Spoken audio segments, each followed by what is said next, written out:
Hello YouTube, and welcome back to Brewing with Magic. I am super excited. It is Strixhaven time. Finally, we get to play with some new cards, and it has been a blast. It has not disappointed.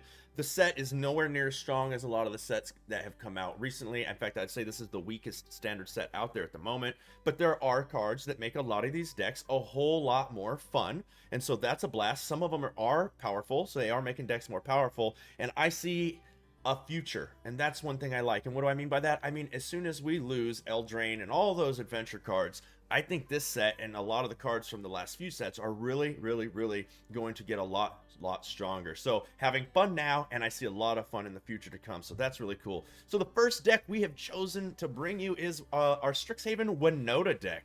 So you kind of probably already know the deck already. If you're newer, let's go over the cards and let's talk about what they do. So obviously we're going to have 4 Winotas in the deck. It's a Winota deck. You got to have it. So because this is the main card of the deck, even though it's an older card, I'm going to read it for you newer people. But I'm not going to go every single card unless it's a newer card after this. So this is a legendary creature. It is a 4/4 for 1 white, 1 red, and 2 colorless. Whenever a non-human creature you control attacks, look at the top 6 cards of your library. You may put a human creature card from among them onto the battlefield tapped and attacking.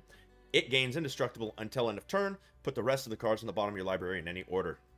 So we're manipulating the whole deck around that card. The card that can win without it, but this is the main win con, or the build around, if you will. And so how are we supporting this? Well, we want all of our 3 drops and under to not have the word human in the line there, in their type line, and we do not want any of our 4 drops or higher to not have human. So we're going to support it with dogs. That's what we decided to do. We looked at dwarves, we looked at just the best ofs for any particular mana cost, you know, and we ended up finding a lot of synergies in the dogs. So what do we got? 4 Selfless Saviors, a lot of synergy there. Protect stuff. 3 Stonebinder's Familiars. There's only 3 of this one because it's the weakest 1-drop in the deck, and I mean that because of the fact that we don't actually have a way to use any of the text. So this is a newer card. It's a 1 mana, 1/1 Spirit Dog. When 1 or more cards are put into exile during your turn, put a +1/+1 counter on Stonebinder's Familiar. This ability triggers only once each turn. So we don't have a way to do that, but there is no other good 1-drops that's a dog, and this thing does work anyways. It ends up being a 2/2 once we get to Pack Leader and stuff like that. So it's only 3 in the deck because of that, but it's still a 1-drop that we want to have at least, you know, we want to have around 12 1-drops, so 11 is good. Then we have 4 Akram Hellhounds. It is the other 1-drop that's a dog, and it's pretty strong. If you've ever had it played against you, or you play it, you know, sometimes it doesn't do what you want it to do if you don't have a land in play. But the nice thing about this deck is, say you don't have a land that you can throw in a turn and you attack with Winota on the board, you still get the Winota trigger off of this. You don't have to actually do any damage. Now in our 2-drop slot, we have 4 Alpine Watchdogs, just a solid dog for 2/2 for 2 with Vigilance. But Pack Leader, that's where we really want to be. You know, a 2/2 with all of our other dogs get +1/+1, and then whenever this dog attacks, all dogs don't take, you know, prevent all combat damage. That is super strong. Now our 3 drops, we have 3 Bolt Hounds just to round out the dog package, really super strong. We do have 2 of a new card that is not a dog in the 3 and under slot. So this is the only exception to the rule in the deck of what I was telling you earlier, dogs versus humans, but it's for a very good reason. It fits into the deck extremely well. Spirit Cleric, so it still triggers the Winota. 1 white, 1 red, 1 colorless for a Spirit Cleric 3/3 with Vigilance and Trample. This is one of those cards that I think is good enough to go into a deck, even though it doesn't do too much right when it comes into play with a whole lot of text on it. Of course, you know, Alpine Watchdog isn't doing anything when it comes into play either, but it's a 2/2 that says Vigilance. This has a lot of words on it and doesn't do anything right away, but if it lives to the next turn, not only does it trigger Winota, you can throw Winota, but you get to, let's just read it, it's amazing. So Vigilance, Trample, and whenever Venerable Warsinger deals combat damage to a player, you may return target creature card with mana value X or less from your graveyard to the battlefield, where X is the amount of damage Venerable Warsinger dealt to that player. So I mean, if you're in a position where you have a 1-drop out, a 2-drop out, and Venerable Warsinger, and you attack with everything, or the next turn you're going to be attacking with this, and you know they can block and kill your 1-drop or 2-drop, you don't really care as much. You're going in, and you're just going to get value off of that Warsinger later.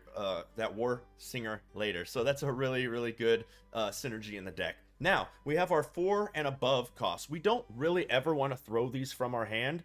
If we have to, we have to, but we want to trigger these off, or we want to actually get these off of Winota triggers is what we're trying to do. So what are we getting off our Winota triggers? What are our humans? We have 2 Blade Historians, which I think is one of the top 10 cards in the new set. It's 4 white, 4 red, or any combination thereof. It is a human cleric. It's only a 2/3. Oh, that's kind of weak, but no, it's not. Attacking creatures you control have double strike. Closes out games quick. When it comes out off a Winota trigger, it's attacking itself, it's indestructible, and all your creatures get double strike, which is super, super powerful, especially if your opponent was planning on blocking anything.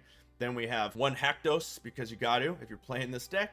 And then we ran a few different cards than what some people do. We have 1 Kenrith. Some people are running that. I haven't seen a whole lot of people running a Reverent Hoplite, a Siren Allen, the Lion's Claw, or the Victor's Envoy, or the Silverwing Squadron. I haven't seen a whole lot of that going around. Some people kind of doing their own things.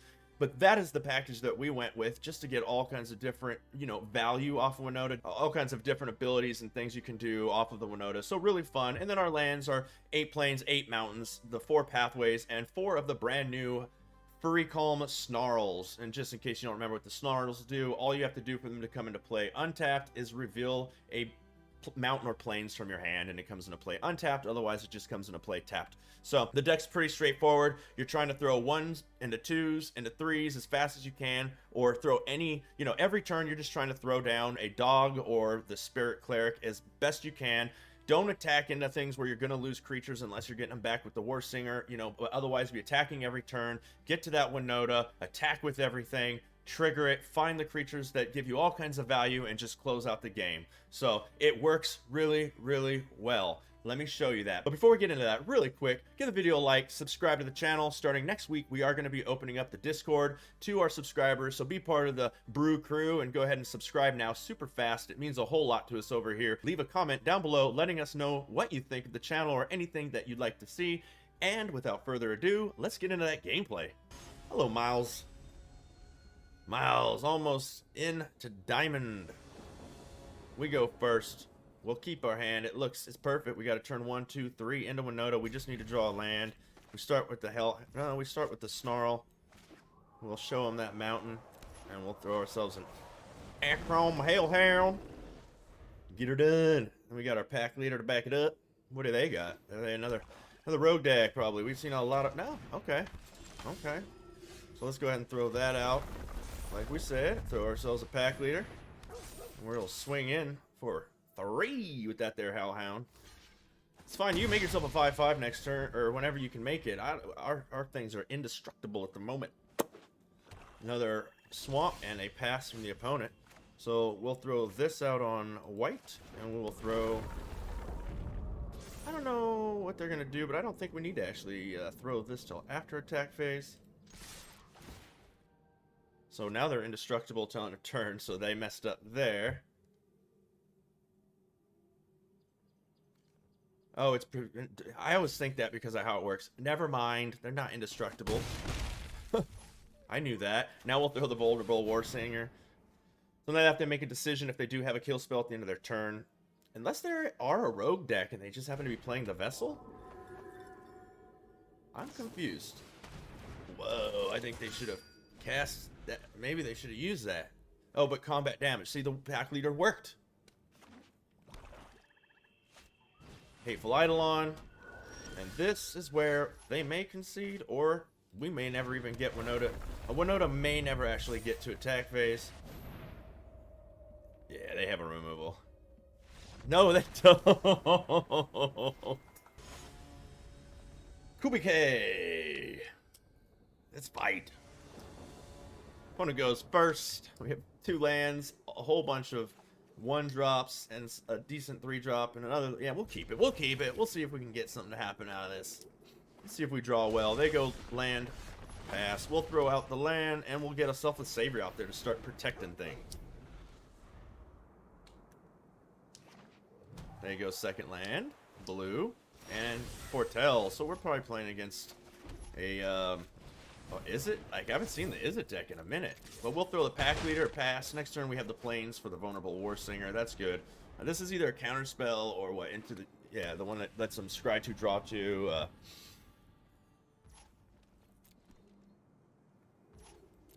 Let's see. We get a Bolt Hound. We have to just keep throwing things over and over and over. I don't know if this kind of deck is running board wipes. We're definitely going to want the Venerable Warsinger. The Bolt Hounds are really good, but I mean, I feel like if we go with the familiar into another familiar, now we have a whole bunch of things with the pack leader. So it's a behold. Okay, so I should have gone for it, but now we're gonna still have a whole bunch down. They can look for stuff, and next turn we can either Bolt Hound for a lot of damage, or Venerable Warsinger to get stuff back. So let's just throw it now. We've got something to protect.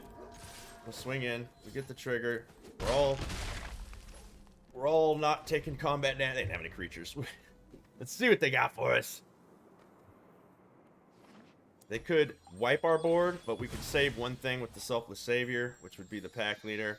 Then we could still go with the Bolt Hound, but I'll probably go Vulnerable to start building a board back up. We still need a land and a Winota to do any of those shenanigans. Prismari Command. Prismari Command does 2 damage to any target, and target player draws 2 cards, then discards 2 cards. Well, we have to protect the pack leader. I mean, it does way more than the Selfless Savior. That leaves them with 1 open land. I don't know. Let's see. So they're going to discard 2 cards. Which would leave their hand at what? 6. Okay. Our turn. Another one of these. I was going to say, we're going Bolt Hound. I think they know what is happening. Hey, okay, we go first. We have 2 lands. We're both pathways, so that's good. Selfless Savior, Pack Leader. Kendrith we didn't want. Bolt Hound is good. Blade Historian. Didn't matter either way, so we're definitely keeping this. Okay, where'd that go? We'll put this pathway out on white for the Selfless Savior. And see what Hiya's got to do. Next, we got the Pack Leader, so that's nice. Another Selfless Savior doesn't hurt. We'll put this out on red. We'll throw the Pack Hound. We'll attack with the Hellhound, or Selfless Savior. The Hellhound is next turn, hopefully. Yeah. What do you got? What do you got? What do you got? Okay, so we are definitely playing Sulti. Are you new, Sulti? Are you a Sulti I don't know about? Wolfwillow Haven is the play. Draw land, please. How are the cards? Land! Okay. Well, we'll definitely throw the Selfless Savior for all the protections out there. And we'll swing in with the pups. We got ourselves 4 more damage in. We're at 14. Problem is they can Extinction Event now. And Extinction Event blows us out of the water. Granted, we only lose at most 2. Or this one. And I mean, we'll have the same power on the board afterwards. But you don't want to be Extinction Evented. That's not the thing. They're looking at their Yorion. Are they thinking about throwing that to their hand? That'd be a signal. No matter what, if we get our 3rd land, we're going Bolt Hound and rush in their face. If we would have gone land, I think this would. There's the Elspeth's Nightmare. Okay, that'll resolve. We only have creatures on our hand, so they're not going to see anything. It kills the Pack Leader. We can't have that. Pack Leader's too good. We can't have that. There's not a land. They didn't have a board wipe there. They could have Shadow's Verdict. That will once again be good for them, not good for us. Let's hope they don't have another black source and or can't do anything with it. Look at our hand. You can't have anything. Nothing for you. I think what Bolt Hound wins the game. 3, 4, 5, 6, 7, 8, 9, 10. Yeah, if we could get a Bolt Hound on the board, our board isn't wiped. That is super solid. They're digging for a single removal is what my guess is. They're leaving a single removal mana. 1 at the top, 1 at the bottom. Draw the 1. If they drew a removal, it might be a snap. No, it's a land. They wanted that land. It's another Elspeth's Nightmare. That's really good for them. We're going for the leader again. So we have to, you know. We got to save it. There's a Hellhound. So we'll throw it out there. Doesn't help us too much. And we'll attack. Game should have been over. Our opponents got us on lock. Okay, they see our hand again. Doesn't do anything. They wipe out our graveyard. Doesn't do anything. They haven't been able to wipe the board yet, so that they're either looking for a black source for Shadow's Verdict, or they're looking for Shadow's Verdict or Extinction Event, is what they're doing. We have been stuck on 2 land this whole game. Binding the Old Gods is going to come down and take out the Alpine Watchdog. If we hit... Oh, sorry, yeah. There we go. That could be game right there. So that's going to trigger that. We get the Hellhound triggers. We swing in with everything.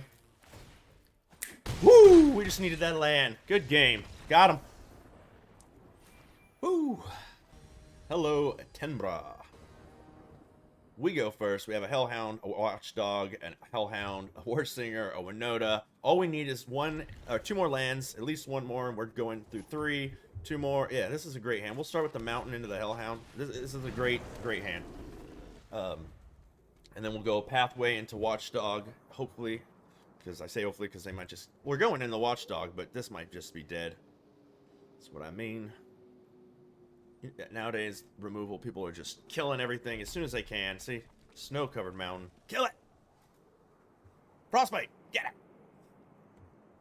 The 1-drops aren't what I'm afraid of when I play against decks like this. But, oh, okay, Fireblade Charger. That doesn't actually kill. Oh, nice, we got our other land.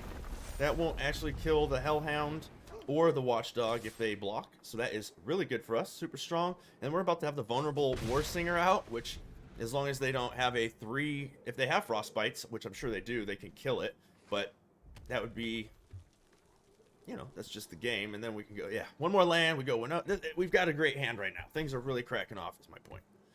I think I go Venerable Warsinger over Bolt Hound, because this is haste. This gets us on the board, and we can start getting creatures back if they want to start killing stuff.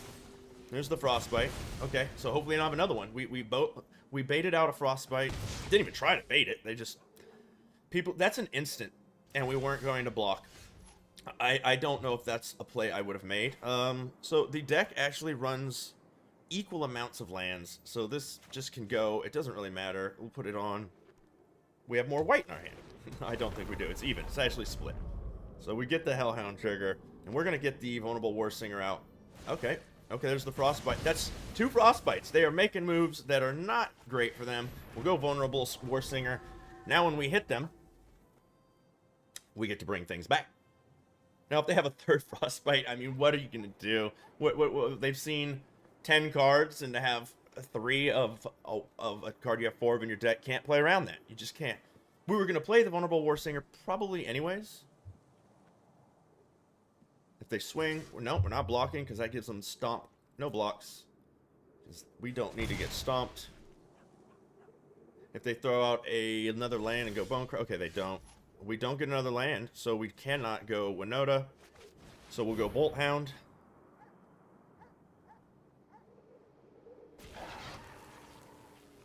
Doesn't trigger the Venerable Warsinger, but hey, it attacks.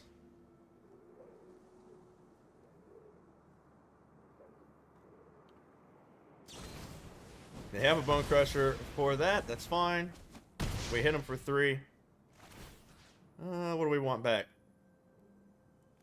This is a 2/2 that gives other things. Let's go. Let's get our Bolt Hound back.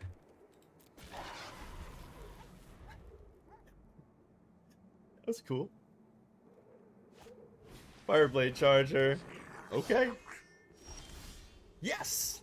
Yes. Red. Winota. Sweet. You can kill the Warsinger. That's fine. Okay. Well, we might as well take the Winota that's attacking. We'll keep her. Blade Historian! Now you ain't killing anything. If they... Good game. Azulin. Do this. Welcome to Strixhaven. When it goes first, we got 3 lands and some stuff we can do. 2 Stonebinder Familiars, a Venerable Warsinger, and a Winota. Yeah, we got a 1-drop. We got a 1-drop for 2. We got a 3-drop. Howdy. Oh, spamming hellos. So we'll have to put the pathway out on white as of right now, unless we draw a plains. And they show us a snow-covered island. We draw another mountain. So this has to be white. Good game. Okay. How you doing, Azulin? You like those buttons? Eh? we. All you can do is have fun. Don't let the spammers get you down. Improbable Alliance. So we have probably a cycling deck or good game, good game, good game.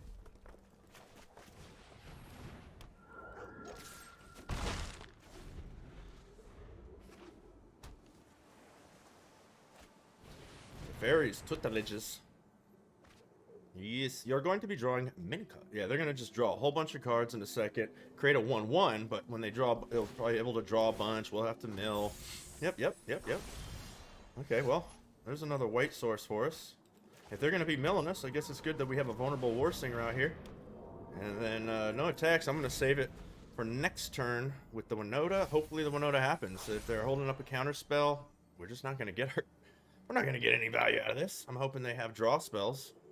Even if they kill the Venerable Warsinger, that is good for us over, like, keeping that blue mana up.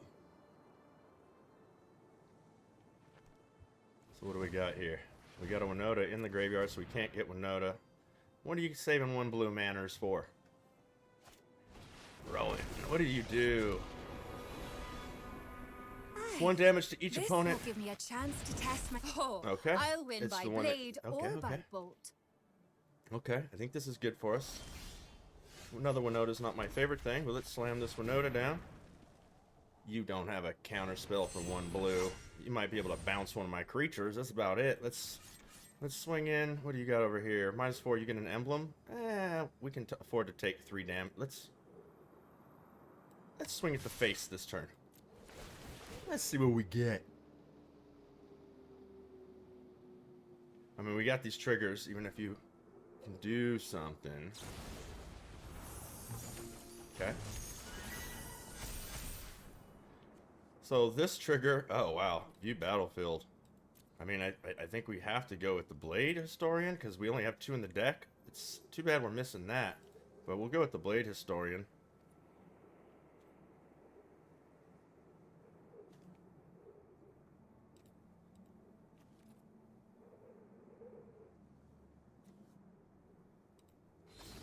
Okay, I have to choose the... I'm newer to this deck.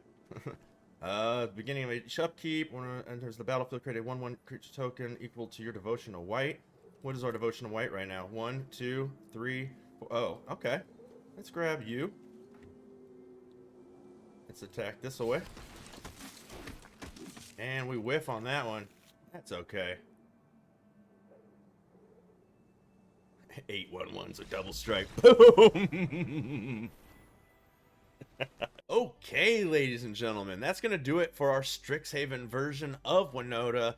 I love it. It's super fun. It's so much fun playing against new decks and playing with new cards and seeing that this deck is holding its own against, you know, the decks that were already established. It's a really fun deck and it's solid. So what kind of changes would we make with this deck before we go back out again? Well, I actually have a few suggestions for you. The first would be that I only played a little bit of Winota in the past, and I never actually ran cards like the Sir Alan and the Silverwing Squadron. And one thing I didn't realize is that, you know, when it says whenever Silverwing Squadron attacks, and this one, when Sir Alan the Lionclaw attacks. Well, unfortunately, when you get those off of a Winota trigger, they come into play, if you read this, they come into play tapped and attacking. So that doesn't actually trigger the triggers on those because of the fact that they're already attacking. They're not, they didn't attack, they're attacking. So I'm going to rip those out of the deck because I didn't really like it when I drew them naturally, and they didn't really work the turn with Winota like I wanted. And I'm trying to win games the second I get Winota triggers that turn. I want to close it out then. I don't want a creature that, yeah, it's coming in, but it's going to take a whole nother turn till it triggers. And hey, one thing nice about Blade Historian is it's not a legendary, which is super awesome. And if you draw it in your hand, it doesn't hurt. It's only 4 mana to cast. So I'm throwing 2 more Blade Historians in the deck. I think that was the MVP. So that's how I'm going to run it going forward. Now, there's another thing that you could do. I like decks like this to be an all-in deck. So I'm going to run it this way all-in because it's just way too fun. But what you could do is cut one of the weaker cards in the deck, which in my opinion is probably, because you have so many 1-drops, but you got to hit your 1-drops, probably maybe the Stonebinder's Familiar. So I'd probably cut the 3 Stonebinder's Familiars and add yourself blah blah removal spell. It could be, if you want to change all of these to snowlands, I don't like having 8 non-snows, but you could go, you know, with the Frostbite. You could go with a Bone Crusher Giant since it does 2 damage, and then the giant itself actually triggers the Winota once it's on the field. Any kind of removal you want, you could do that. But I'm going to leave that up to you because that's not what I'm going to do. I'm going to run it just like this. But leave me a comment down below and let me know if you like the way I changed it at the end of the video or how you decide to run it, how the deck did for you. Give the video a like. Please subscribe to the channel. It's completely free. It means a whole lot to us over here. And as always, until next time, have a blast in the arena.